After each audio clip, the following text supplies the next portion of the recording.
Coming up on Mountain News this morning, health experts remind families to pay close attention to their children's mental health, and health leaders in one Kentucky city help their community fight off mosquitoes before they cause problems. Dedicated to Eastern and Southern Kentucky, this is WYMT Mountain News This Morning.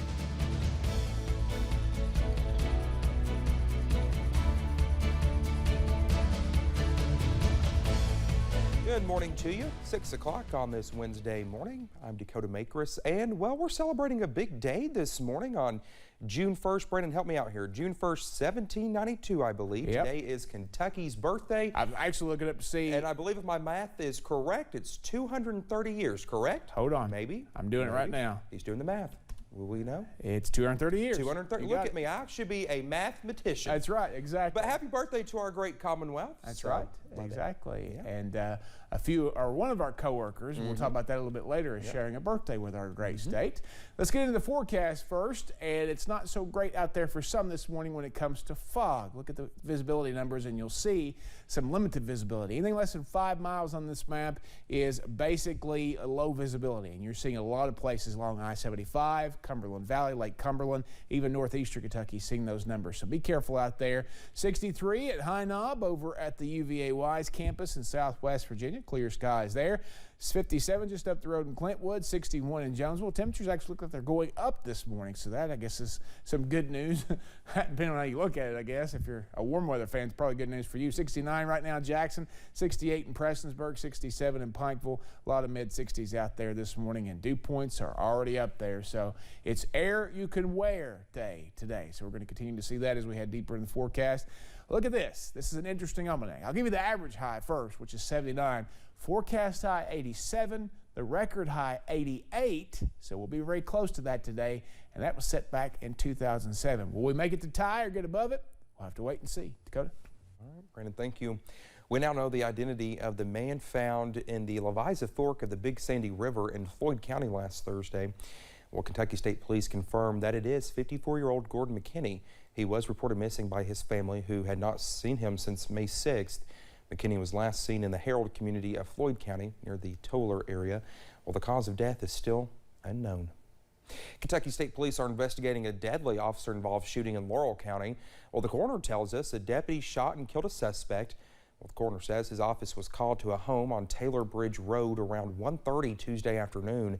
He did not say what led up to the shooting, but adds no officers were hurt during the incident.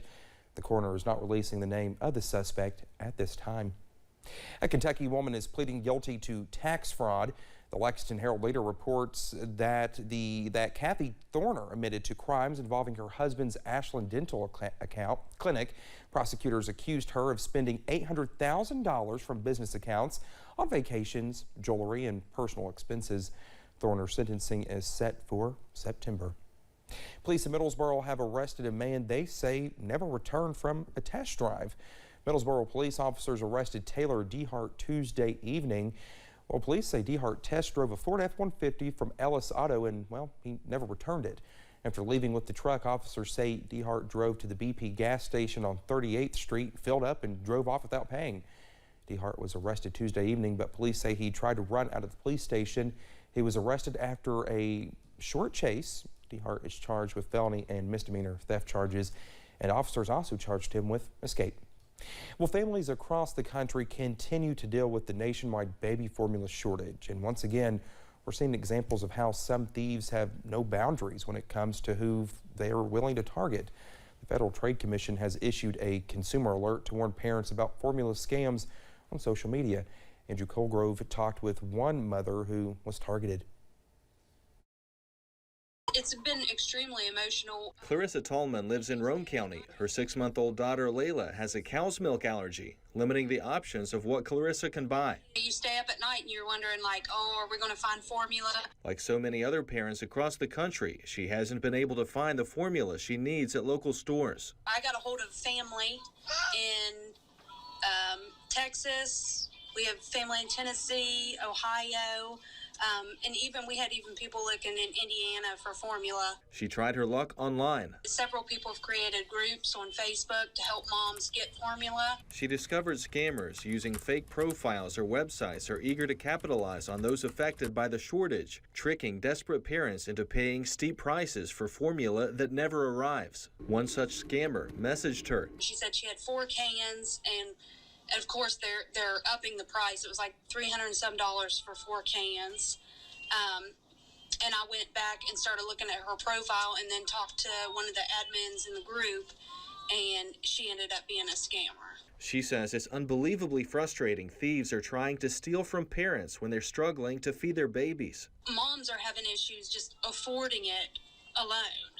And then people are scamming them out, and you see people go on and say, I got scammed last week. My baby's down to one can of formula.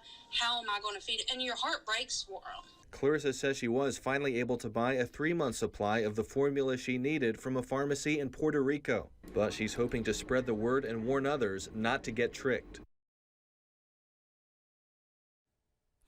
Well, Facebook provides a list of how to avoid falling victim. Officials say if you see something you think is a scam, well, you should avoid communication with the account and report it to Facebook.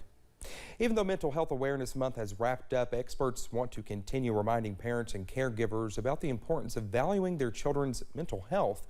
Dr. Jonathan Martin with Baptist Health Corbin Behavioral Health says creating a safe and open space for children to openly express their mental health is crucial, but you can also benefit your child's mental health by enrolling them in extracurricular activities. Recreational things can be helpful as well, because a lot of times coaches and other peers will pick up on things, and it is good for anyone's mental health really to be around other people, get out of the house, have a routine, have something to do during the day that keeps you occupied. Experts say the sooner you start talking to your kids about their mental health, the sooner they can get help if, well, they need it. Health leaders in Lexington are working to prevent a surge of mosquitoes this summer. Well, it's to help cut down on sickness that the bugs can spread, and the health department is targeting neighborhoods to really fight the bite. People can pick up free tablets at the health department and put them in standing water locations in their yard. The health department also instructs people on how to use them effectively. Mosquitoes are at high risk for places like Lexington with so many horse farms. So you have things like West Nile virus, things like Zika. It's important to keep yourself safe from that, as well as just the regular annoying everyday bite. You can report high mosquito areas to your local health department or pest control services so they can be sprayed on a case-by-case basis.